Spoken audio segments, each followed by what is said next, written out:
Welcome everyone to Dead Talk Live. I'm your host Viz from Walking Dead Now. Want to welcome everyone to tonight's broadcast. If you're visiting us for the first time and want more information about our show, I encourage you guys to go to our website, which is located at deadtalklive.com. Also, please visit our YouTube channel if you're not there already and subscribe. The name of our channel is called Walking Dead Now. Saz is going to be handling the text chats, as well as Andrew and Maria are going to be moderating, and I'll be talking to you guys live on the air. So let me go ahead and welcome everyone to the show. We have Brian with us. Summer is joining us on YouTube as well. Welcome, Summer. There is Andrew. Loretta is with us on Facebook.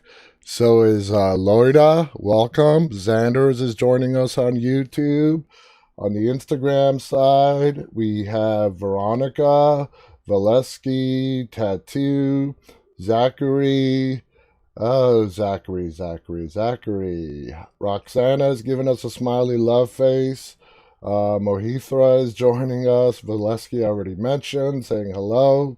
Samperson on Instagram is saying hello, Viz. Hello, Samperson. It's good to see you again. I love TWD is sending us a very long hi. Hello, I love TWD. Dixie Storm is also with us.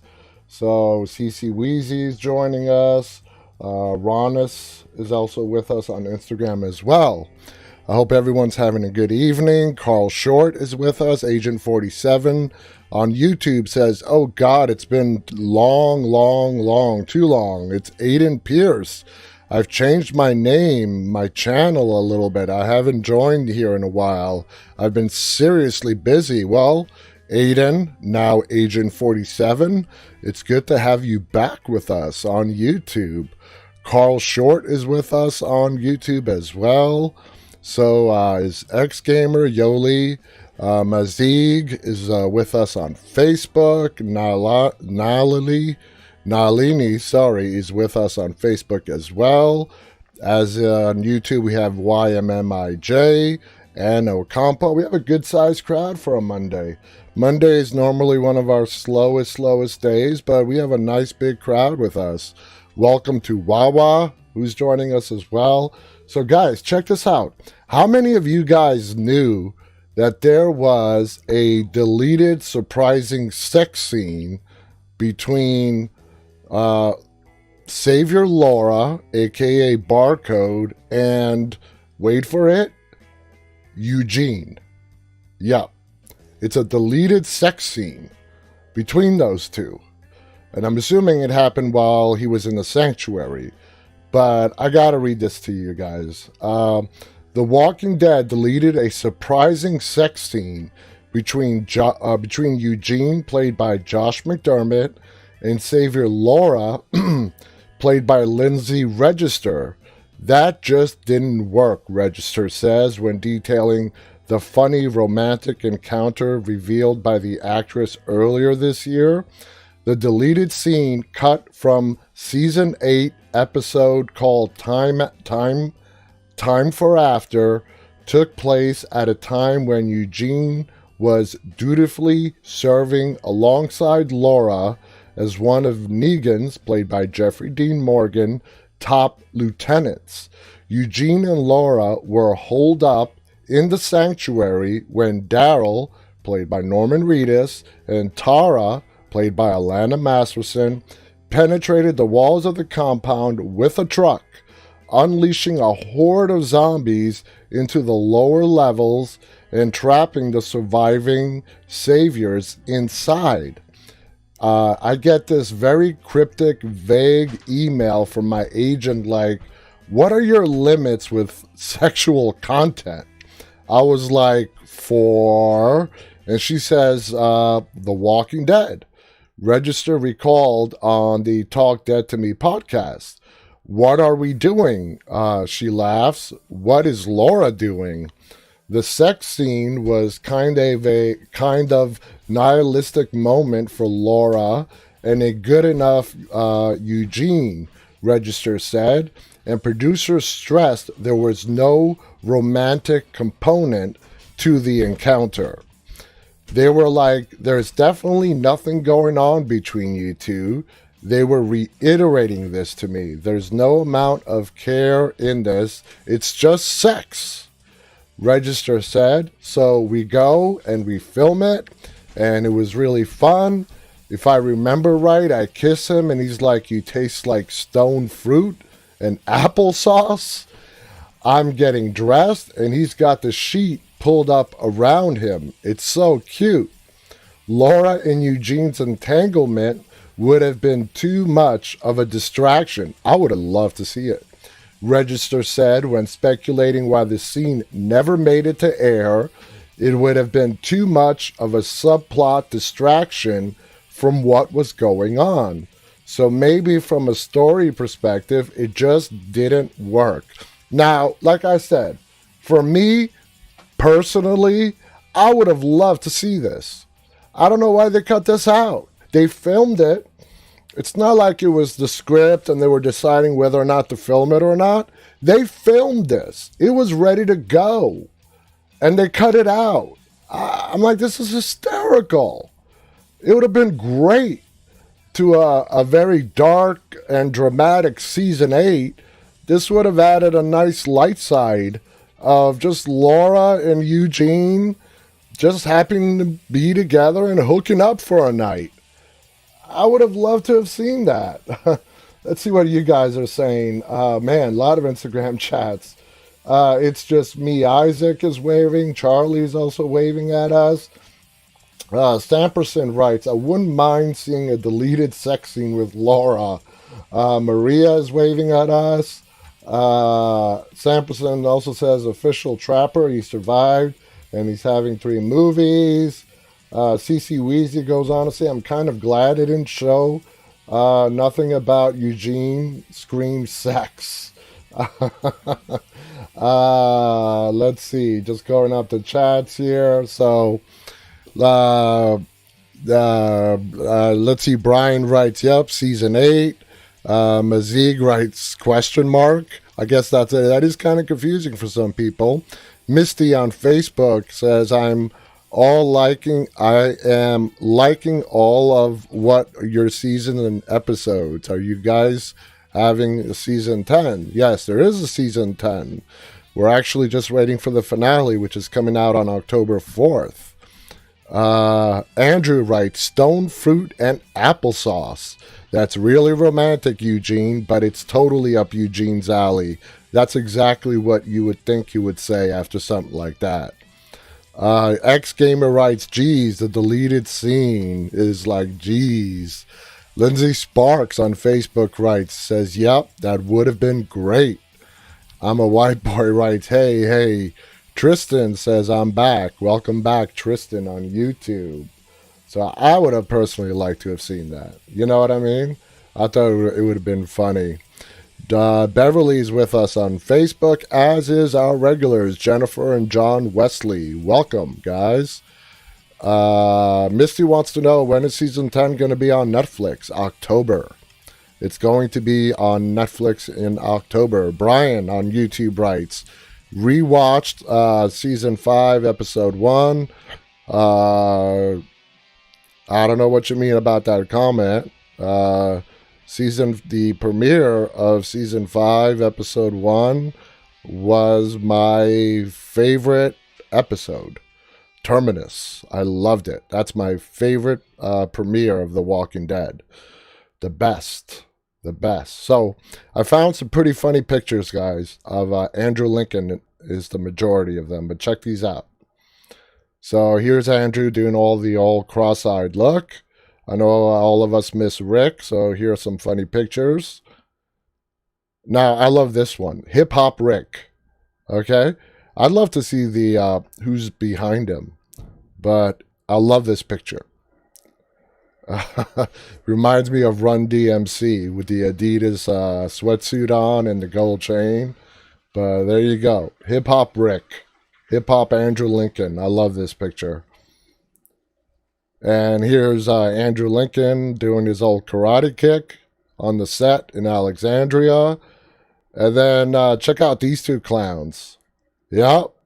That's Norman Reedus and Jeffrey Dean Morgan for you. Gotta love these two. That's an awesome shot. They're both smoking a cigarette. I noticed Norman was, but so is Jeffrey. They're both, lighting one up. Lighting one up. Great pictures. So, anyway, let me go back to where I was. Screen Rant did an article today on 10 things we did not know about Alicia on Fear the Walking Dead. I'm dying to find out these 10 things that we don't know about Alicia. So let's go ahead and check that out. I brought the whole article up instead of just doing the highlights. So, the official title is 10 Things You Didn't Know About Alicia. So let's see. Number 10, signature weapon. Alicia's signature weapon is a Balisong butterfly knife. She acquired it from Jack Kipling. She was first seen using it in Season 2, 10th episode, titled Do Not Disturb. However, she has been in possession of the Balisong since 5th episode of Season 2, titled Captive. She stole it from Jack while he is showing her the radar for the first time, and in Season 4, episode titled Buried, Alicia stumbled upon a machine gun, and she's been using it often ever since. Not the gun, but the way she modified it as a kill knife or a kill sword, which is a pretty badass weapon that she has right now. Number 9, she's quite the survivor. Come on, guys. 10 things that we didn't know. I didn't read this article ahead of time. This is supposed to be 10 things we did not know about Alicia. Number 9, she's a survivor. Wow, wow. In a show where characters are quite expendable, Alicia has stood out as a survivor. Her parents and siblings all died, and so did her 2 ex-boyfriends. Alicia has also lost her grandparents, making her the last known surviving member of her family, the Clark family. As of the moment, she holds the record as the longest living character in Fear the Walking Dead. She is one of 3 Season 1 characters that are still alive, the others being former soldier Daniel and the former con man Victor Strand. Number 8, her birthday. Alicia is roughly 20 years old at the moment. Given that she was 19 in the 5th season, in the Season 1 finale titled The Good Man, her birthday was revealed to be July 10th. Wow, it's 20. So, damn, if she's 20 now on the show, and we know the show has been through time jumps and so on, what was she, like 14? Or younger in Season 1? She didn't look 14, I'll tell you that much. But is that what they're trying to tell us there? Brian on YouTube writes, Alicia was 17. X-Gamer says, if Guillermo del Toro didn't add Norman on Blade 2, Norman wouldn't be on The Walking Dead. So we thank you, Guillermo. Andrew writes, I really need to get back to Fear and finish it. Yes, you do, Andrew. You absolutely, definitely need to. All right, let's get back to that article. So, let's see what's next on the list. Number 7, the number of jobs she had. Alicia has had a number of jobs and responsibilities throughout the series run. Given the numerous events that have taken place, it might be easy to forget some of them. First, she served as a volunteer nurse during the pre-apocalypse. She also served as the de facto co-leader of the Broke Jaw Ranch community. Alicia also had a job as a personal nurse for Proctor John in the post-apocalypse. She was also the deputy leader of the Dell Diamond Baseball Stadium community, as well as second in command of Morgan's group. Okay. 6. Her name was changed a couple of times. The casting call for the popular protagonist initially listed her name as Ashley Tompkins.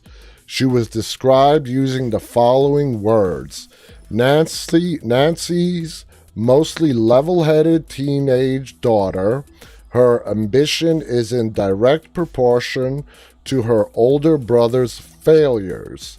She loves her mom, but it's time to get out of Dodge. However, in an AMC press release before the start of the series, the character's name was listed as Alicia Bennett. Her surname was later changed to Alicia Clark. Okay, now there's something I did not know. Number 5, Vulture Slayer. The Vultures are a group of hostile and opportunistic apocalypse survivors that were introduced in the 4th season. Led by Melvin, they were the primary villains during the first half of the season. Not much was known about them prior to when the apocalypse began. The Vultures were difficult to deal with, but Alicia managed to kill the most members of the Vultures. She killed Melvin by blowing up the Vulture's ambulance using a grenade launcher. She killed a zombified Edgar, too, in the aftermath of the firefight by slicing him in the face. Lastly, she killed a zombified Ennis by bashing his head. Alright, number 4. She has never killed anyone from the Otto family. That's true. The Otto family was part of the survivalist organization. They lived at the Broke Jaw Ranch in Southern California as they prepared for social collapse. They often disagreed with the Clarks. Alicia is the only person in her family to never kill a member of the Otto family. Former Broke Jaw Ranch leader Jeremiah Otto was shot in the head and killed by Nick Clark, while Otto Jr. was killed by Nick Clark. You know, they just said the same. No, Otto Jr., are they talking about Troy? Yeah, Troy. Troy was killed by Madison. Otto Sr. was killed by Nick. So they screwed that up there in the article. Troy Otto was killed. Oh, here we go. Troy Otto was killed by Madison Clark after he revealed that he led the horde to the Broke Jaw Ranch. All right, number 3, the Walkers. In the many seasons of The Walking Dead and Fear the Walking Dead, the zombies have had many names, including the undead, the biters, the dead, and the infected. In Fear the Walking Dead, they were initially referred to as the infected, but when Morgan arrived, he boldly stated, "Where I'm from, we call them walkers." You guys, you know, the term walkers, it originated from Morgan. Morgan said it to Rick, and then Rick said it to the camp group, and the rest is history. That's how the term walkers came to be. It originated with Morgan. Morgan's character is the one who, in the Walking Dead universe, he's the one responsible for coining the term walkers, which is what, is the primary name that we all use for the zombies in The Walking Dead. A lot of us forget that a lot of times. Some of us, I've seen a lot of people think that it was Rick that came up with that name. No. Morgan said it to Rick, and it was Rick that relayed it on to everyone else, and it just became the name that they used. Trixie's with us on Facebook. Welcome, Trixie. I'm a White Boy says, they did to Morgan's character was BS. What did they do wrong with Morgan's character? Morgan is great right now. Andrew writes, "You're right, Viz, because the highway group called them the geeks." So let's finish off this article. We only have 2 to go. All right. She's an actress. Number 2 is actress. Really? Okay. Let's see. Alicia has been portrayed by actress Alicia Debnam Carey since the first season. Alicia was born and raised in Australia. Did not know that. And while the character she portrays is around 20 years old, Alicia is 27. Her other notable role is that of Commander Lexa on the CW sci-fi television series The 100, where a lot of our viewers have mentioned that, and a lot of our viewers love her on the 100. All right, number 1 fact that we did not know about Alicia is that she is the fan favorite character. Wow. You know, I was really looking forward to this article. I love Screen Rant. They write great articles. But after going through this list, guys, this is clickbait. And it, shames me to say that Screen Rant wrote a clickbait article. Really, the number 1 fact that we did not know about Alicia on Fear the Walking Dead is that she's a fan favorite? Really?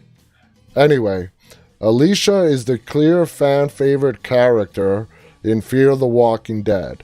Online research shows that she is the character with the most fan art out of all the characters in the series. She is also the most discussed in forums.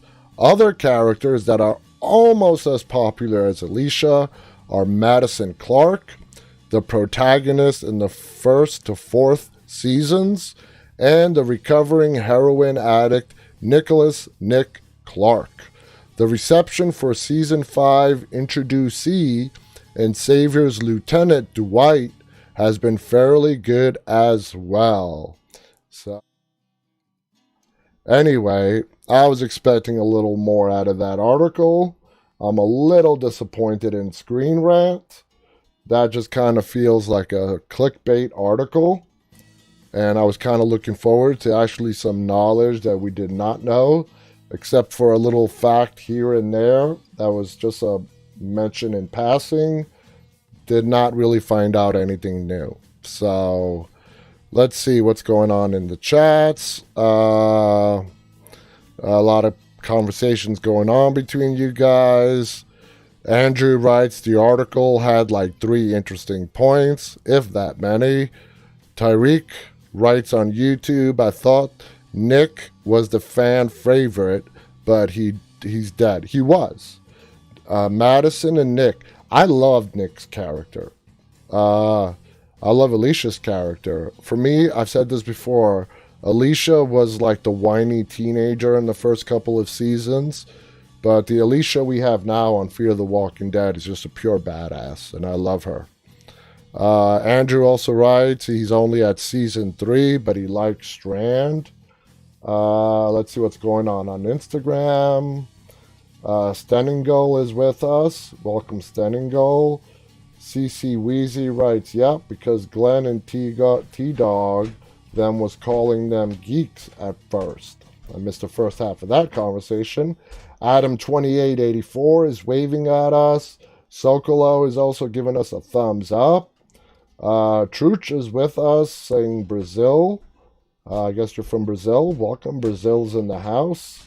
Sains and Josh is also giving us thumbs up. Just going through the chats here.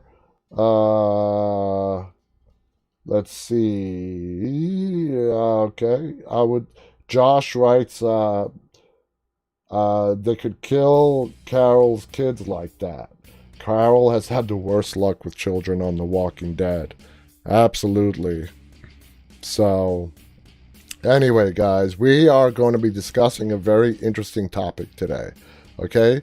Today we are going to be talking about the greatest character outside influences. Basically, we are going to be talking about how other characters have affected the main characters in the Walking Dead universe. And this should be a very interesting topic. So let's get to it, okay? So these influences are, like I said, from people that the characters have met along the way who are never seen or heard from again, okay? So let's all rewind. I just lost my Instagram feed. Let me bring it back up. Let's all rewind to where it all began, all right? Looking back at season 1, I would say that Edwin Jenner, the scientist at the CDC, definitely influenced some of the characters at a bare minimum.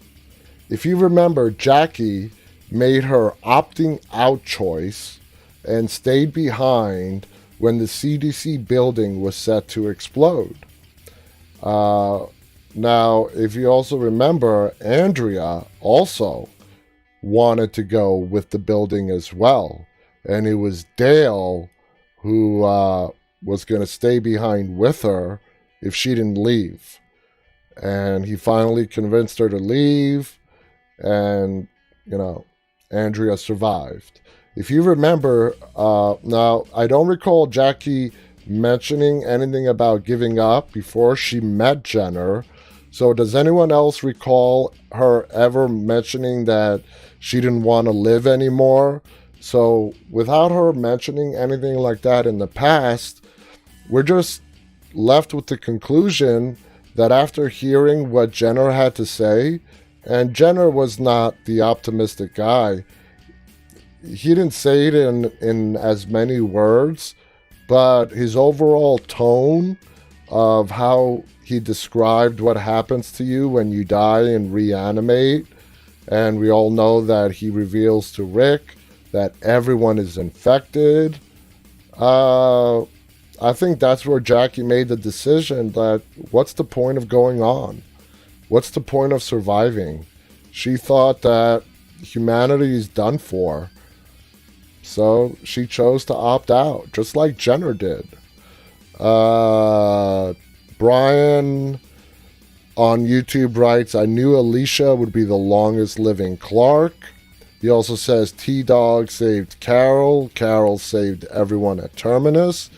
Batista on Facebook says great. Lindsay Sparks also says, yep, I agree with that. Brian also goes on to say, nope, she didn't do it out of nowhere. Tariq writes, how when Nick and Troy in season 3 eat the Walker brains to get high, why didn't they turn? Okay, just to be clear, guys, they ate I believe it was the amygdala of the brain, if I'm remembering correct. Or if not, they ate the pituitary gland, the gland that produces adrenaline. And just because you eat that does not turn you into a walker. It doesn't kill you. They're already infected. Everyone's infected. So it's not like they infected themselves by eating it. By eating the pituitary gland, whether it's a walker or from a living person, the way that drug addict Nick got his high is you're absorbing a huge amount and a rush of adrenaline, and it gives you a high. And man, it messed him up pretty bad. Him and Troy. Nick was just strolling down the streets, covered himself in blood. But that was a great scene. It was very creative how the writers of Fear put that together. And just the concept of eating the pituitary gland in walker brains to get a rush of adrenaline. It just goes to show you that even in the post-apocalyptic world, if it's drugs is what you're looking for, you will find some kind of drugs out there. That will always be available. Just let's see. Tariq says cool. So let's move on. Now, I don't recall Jackie mentioning anything about giving up before, So, like I said, it's a decision she made while she was there with Jenner.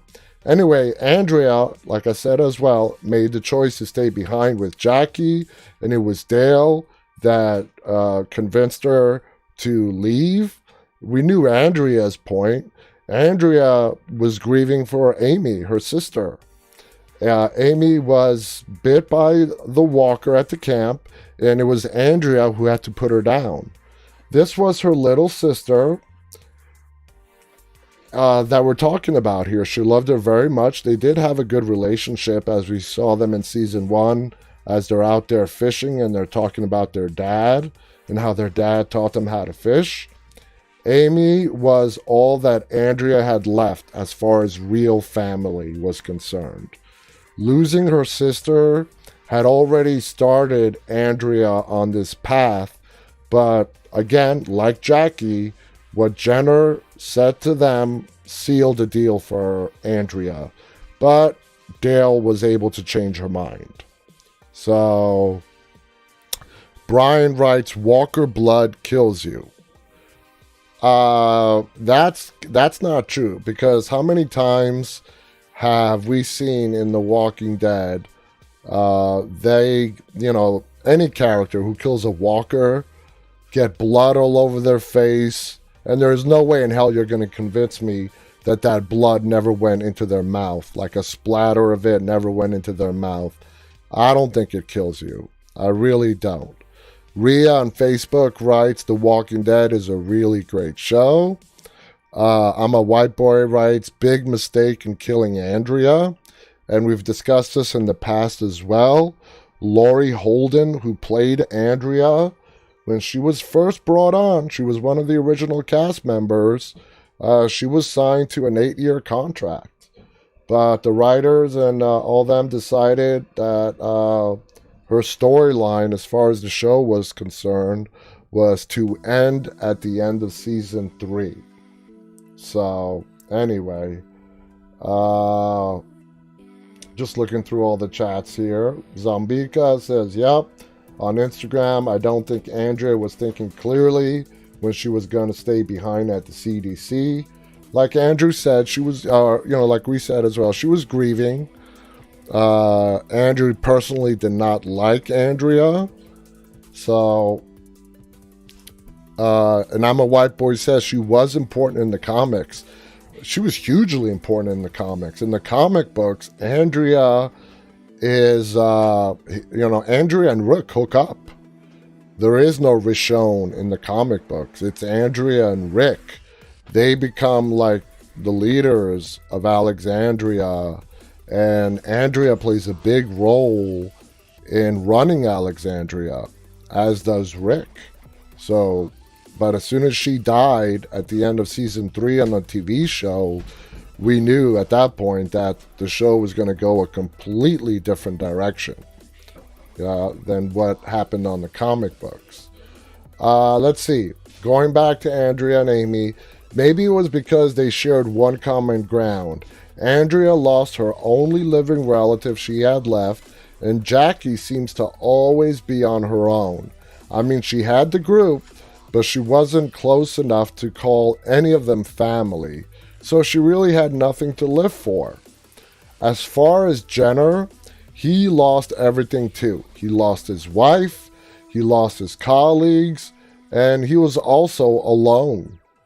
Just like the way Jackie and Andrea both felt, they felt alone in this already dying world. You gotta admit, though, that Jenner did have a certain charisma about himself. He was very accepting of his fate. He was accepting that this was the end. He knew they're all carrying the disease. When he took their blood sample, when he let them in to the CDC, I guess he was looking for his last piece of confirmation that he needed to realize that everyone's infected. He knows, there's no stopping what's going to happen to each and every one that's still living. If you die, you're going to reanimate, unless you destroy the brain. He's no longer fighting it because he no longer has a reason to, so why bother? So let me just ask you guys this. Just how much of an influence do you think Jenner's theory has once Rick shared it with the rest of the group? Okay? Do you guys think that once Rick shared what Jenner told him to the rest of the group, at that moment, at the end of season 2, do you guys feel that everybody just lost hope? I did not get that impression. They were shocked. They were pissed at Rick for keeping that from them, especially Carol. Daryl really did not voice an opinion one way or another. It was like, oh, well, I guess he wasn't that surprised. Because throughout season 2, they were all discovering walkers that had been killed, but they didn't have bite marks on them. If you guys remember that, I believe it was Shane and Rick that were out on a scouting. Rick, of course, knew what was going on. And it's mentioned in the conversation between the two of them. They see two people laying on the ground, and they notice that there's no bite marks on them. So Rick knew what was going on. Shane was in the dark. I believe it was Shane that was with him. CC on Instagram writes, nope, they just made a pact to not let each other turn. That is true. The group did make that pact. Tariq on YouTube writes, if Andrea and Shane going through in season 2, maybe they would still be alive. Summer on YouTube writes, I think if he would have told them in the CDC, they may have given up, but I'm not sure. That's a very good point, Summer.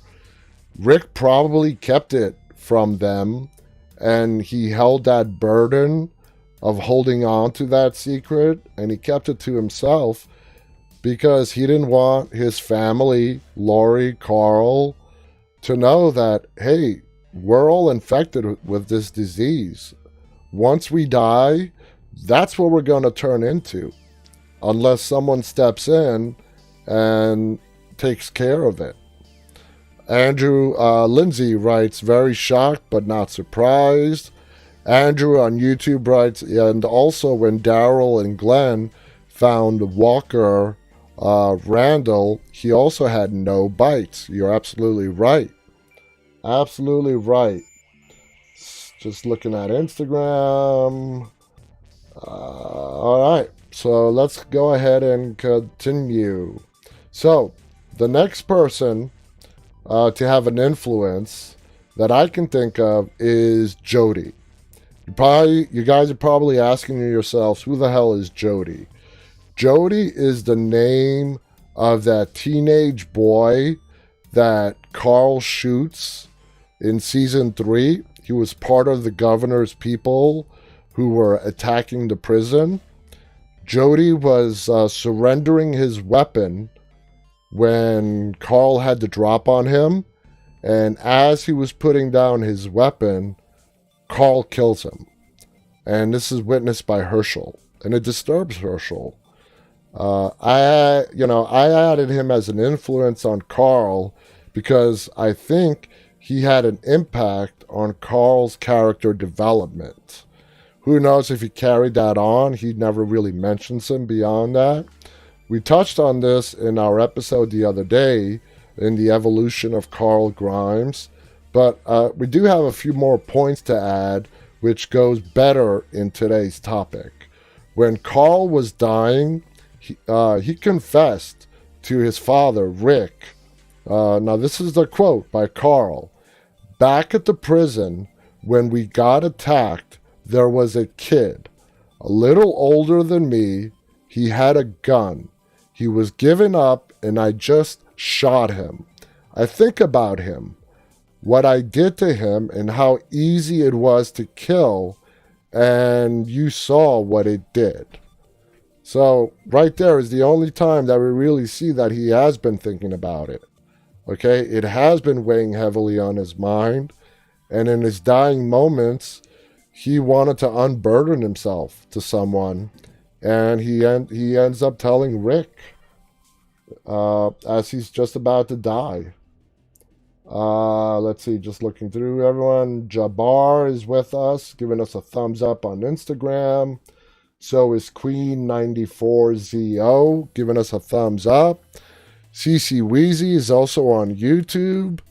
Brian writes, Ken's death changed the show forever. Tariq writes, a wonder in season 3 who called Rick in the prison. We discussed this. It was T-Dog, his hallucination. It was Laurie. It was part of the quiz we took. It was Laurie, T-Dog, Shane, and there was someone else. I'm forgetting someone. There were 4 people, 4 voices that Rick was hallucinating on the other end of that line. CC Wheezy also says, yeah, Rick had taken his gun away for a while after that. I do remember that. I've forgotten about that, but he did. He did take his gun away after that incident.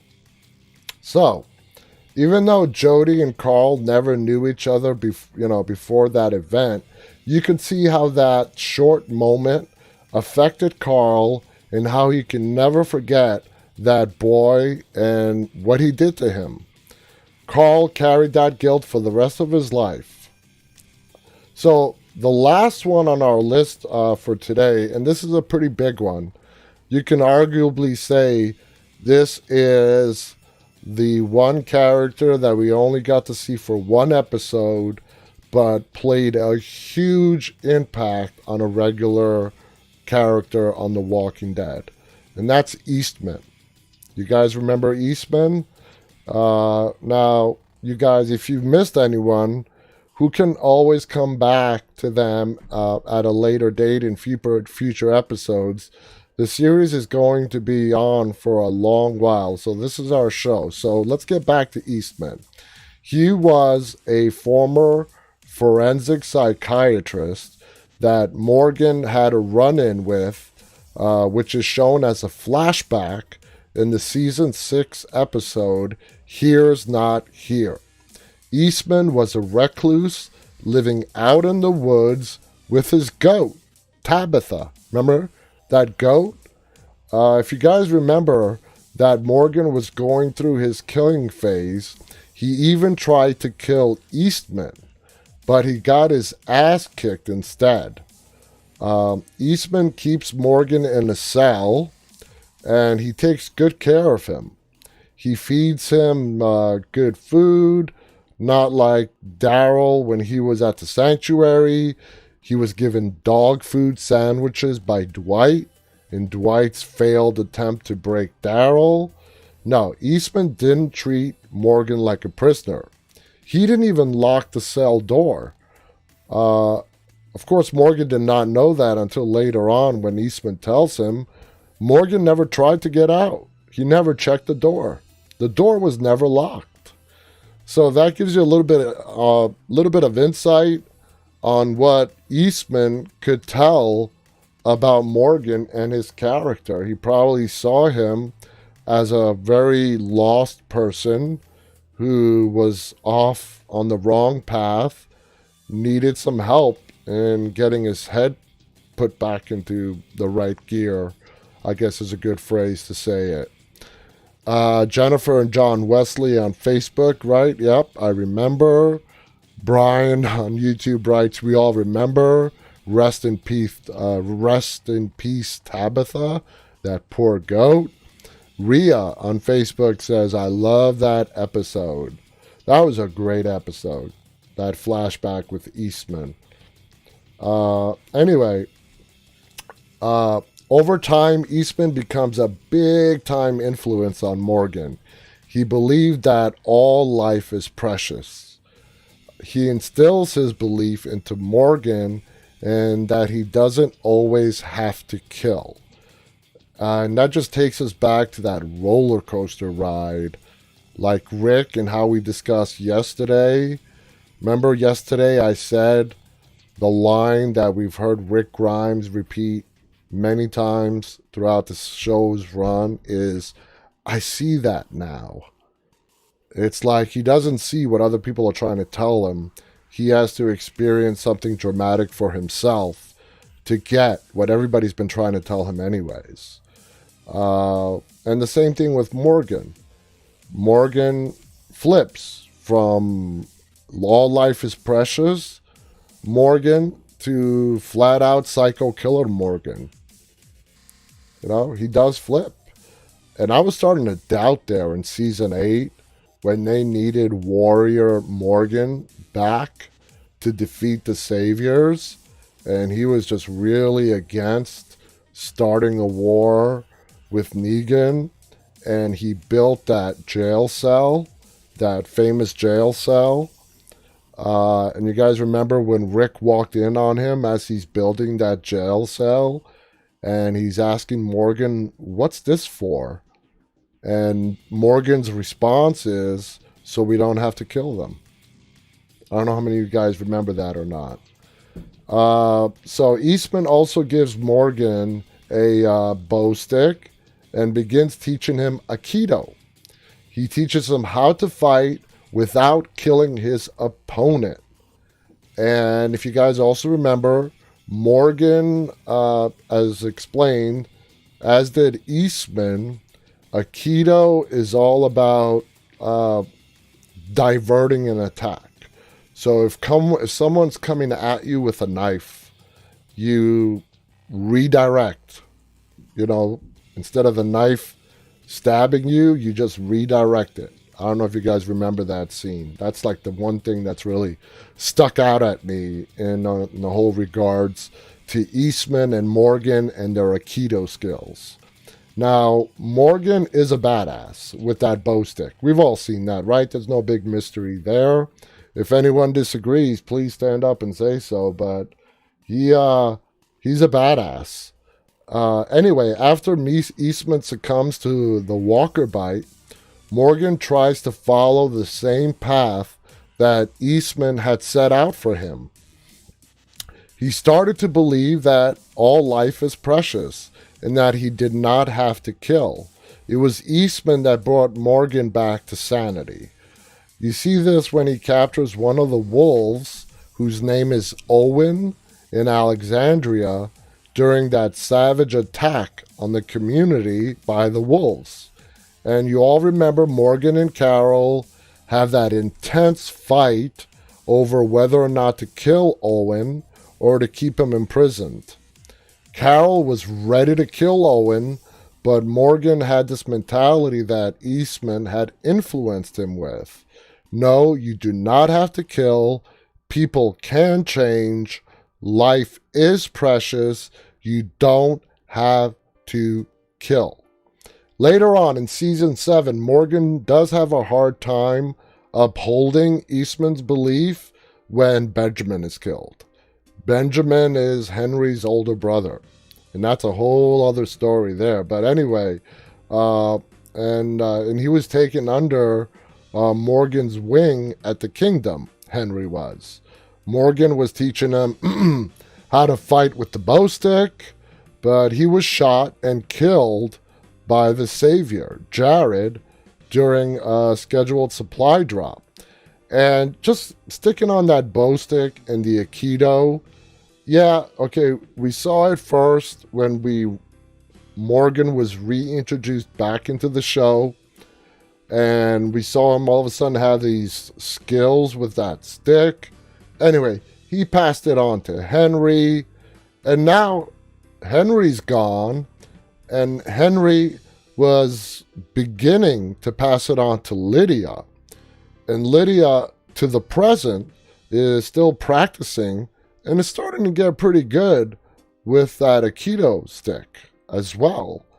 So that Aikido legacy, even though Morgan is not on The Walking Dead and is on Fear right now, on The Walking Dead, the whole Aikido legacy is still being carried on.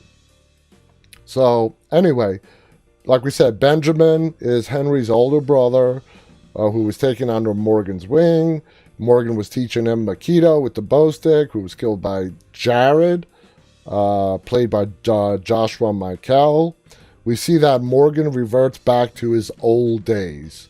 He joins the war against the Saviors and goes back to killing. a lot of stuff had to happen. And surprisingly, the person that Morgan kills first is not a savior. The person that Morgan kills first in his return to killing is Richard from the kingdom, the guy who did not agree with Ezekiel and Morgan as to not fighting against the saviors. And he was he had a trailer where he had all these supplies stashed, and it was Richard who deliberately left that orange off the supply drop truck that inadvertently got Benjamin, Henry's brother, killed. And Morgan was pissed.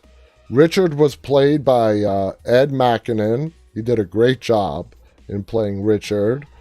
And the first person that Morgan goes all apeshit with and kills him in front of the saviors is Richard. Andrew on YouTube writes, I love the scene after Morgan killed Richard. So intense. Top 10 best scenes of The Walking Dead. Brian writes, hated Jared. Yeah, his character was meant to be hated. And I agree with Andrew. I love that scene. That came out of nowhere. We did not know what was going on in Morgan's head at the moment. And the next thing you know, he's killing Richard. And that actually pacifies the saviors and sees that the kingdom is completely on board with the saviors. Even though that's not why Morgan killed Richard in the first place. It may be a part of the reason, but he was just pissed that he screwed with that supply drop, left an orange out. They were an orange short, and poor Benjamin died over a freaking orange. So Pedro is with us on Facebook. What's up, Pedro? Thank you for joining us. Brian writes, Richard got Benjamin killed. Good thing Morgan wasn't close to Glenn because anyhow, after the war with the saviors, Morgan's mental state continues to deteriorate. He starts hallucinating, and he decides not to stay with any of the communities. After the Savior War is over, and Rick and the group wins, he goes over to the dumpster, who the only one there is Jadis, and he tells her, Rick said you're more than welcome to go to Alexandria. And she leaves. She felt like an outcast, so at that moment she was kind of glad to get an invitation to not be alone anymore and join a community. So she goes to Alexandria, and Morgan just wants to isolate himself. He isolates himself in that salvage yard. And then we go into the premiere of season 4 of the Fear the Walking Dead. Now, if anyone out there has never watched a single episode of Fear the Walking Dead, and you're not even planning on watching it, just go ahead and watch the season premiere of season 4, because it picks up right after season 8 of The Walking Dead, where Morgan is in the dumpster, the garbage, the landfill, whatever you want to call it, and he gets visited. I believe he definitely gets visited by, you get to see Rick Grimes, Andrew Lincoln visits him, Jesus visits him. I also believe Carol, correct me if I'm wrong, guys, but Carol also visits him as well. I don't know. Those are the only 3 that I can recall right now that come back and talk to Morgan to try to get him to come back to Alexandria instead of him isolating himself because he feels like he doesn't belong around people anymore. he's not worthy to be around people anymore. So I believe it was those three. So anyway, if you've never watched or you don't intend on watching Fear, just watch the season premiere of season 4 of Fear the Walking Dead. You're going to see Rick, Jesus, Carol, and Morgan. Let's see. Anaticia on Instagram writes, I'm from Texas, but I love Walking Dead now. Thank you so much, Anaticia on Instagram. That means a lot. Zombika writes, I think Carol does visit him as well. Yeah, I believe those were the 3 biggest ones. It was Carol, Rick, and Jesus were the ones to come and visit Morgan when he's in that salvage yard. Landfill, dumpster, junkyard, whatever the hell you want to call it. As Sabrina said, when Sabrina Gennarino, Tamiel was on our show, they like to call it, they like to call themselves the heapsters instead of garbage people, which is the name that Negan gave them. Anyway, guys, we are pretty much out of time for today. I hope you enjoyed our discussion tonight. Thank you so much to everyone for being and spending this hour with me. I love you guys. I love this hour.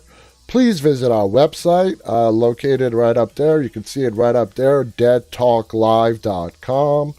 We have all sorts of great information on there. Recent episodes, featured episodes, all of our contact information. All the way at the bottom is a submission form.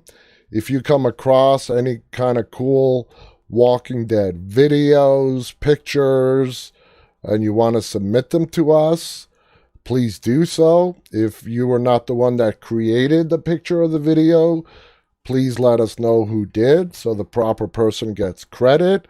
Also, please use that form at the bottom of our webpage to submit your questions to any and all of our upcoming guests. And our next guest is going to be this Friday, and that is going to be longtime Walking Dead director, current Fear the Walking Dead executive producer and director, and that's Michael Satrazimus. Huge interview coming up Friday. He has been with The Walking Dead since day 1 of the show. He has seen everybody come, and he has seen a lot of people go. And he is the one person out of a few that, has been there from the beginning. And you don't want to miss Friday's interview. Also, please go ahead and visit us on IMDb. Just go to IMDb and search for our show's name, which is called Dead Talk Live. And go ahead and rate our show. Anyway, guys, thank you so much for joining me. I'll be back on the air again tomorrow. It's been great. Stay safe. And until then, stay walking.